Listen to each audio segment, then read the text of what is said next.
When I was a child, I once tried to show the world what imagination looked like. I drew a picture. To me, it was very clear. It was a great serpent, a boa constrictor that had swallowed an elephant. But when I showed it to the adults, they looked at it for a moment, and then they smiled politely. They told me it was only a hat. A hat. That was the moment I discovered something strange about grown-ups. They look at things, but they rarely see them. So, I stopped drawing. Instead, I decided to become a pilot. Years passed, and the sky became my home. But one day, while flying above the vast Sahara Desert, something went terribly wrong. My engine failed. The airplane shook violently and then slowly descended toward the endless sand below. When I opened my eyes, there was nothing around me. No towns, no roads, no people. Only the desert, stretching endlessly in all directions.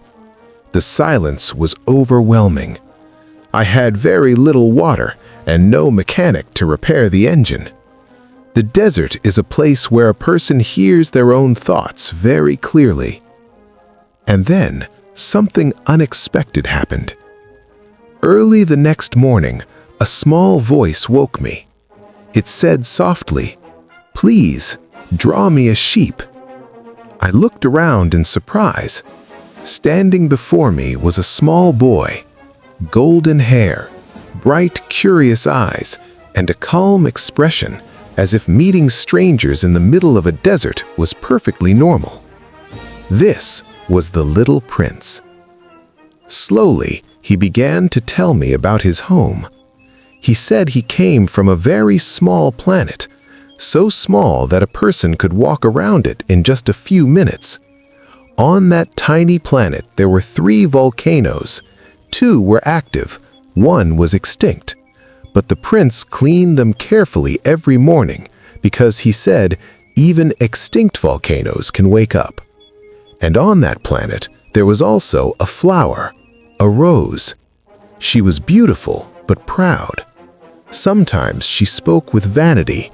Sometimes she demanded attention. The prince did not always understand her words. So one day, he left his planet. But during his journey through the universe, he slowly realized something important. Perhaps he should have judged the rose not by what she said, but by what she did. Because even proud flowers can love deeply. Eventually, the little prince arrived on Earth, and there, in a field of golden wheat, he met a fox. The fox said, "Please, tame me." The prince asked, "What does it mean to tame?" The fox replied, "It means to create ties. If you tame me, we will need each other. You will become unique to me, and I will become unique to you."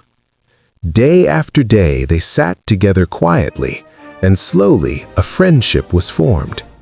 Before the prince left, the fox shared a secret so simple, yet so easily forgotten. He said, "It is only with the heart that one can see clearly. What is essential is invisible to the eye." At that moment, the prince understood something he had been searching for. His rose was special, not because she was the only flower in the universe, but because she was his flower, because he had cared for her, loved her, and love creates responsibility. Soon, the prince knew it was time to return to his star. One quiet night in the desert, he stood beneath the sky filled with stars. A snake moved silently across the sand. Its bite was quick and gentle. The next morning, the prince was gone. But sometimes, when the night is quiet and the sky is clear, I look up at the stars and I hear something. Soft laughter, bright and distant. And I remember the little traveler who taught me a truth the world often forgets, that what truly matters in life cannot be seen with the eyes. Only the heart truly understands. And perhaps when you look at the stars tonight, you might hear that laughter too.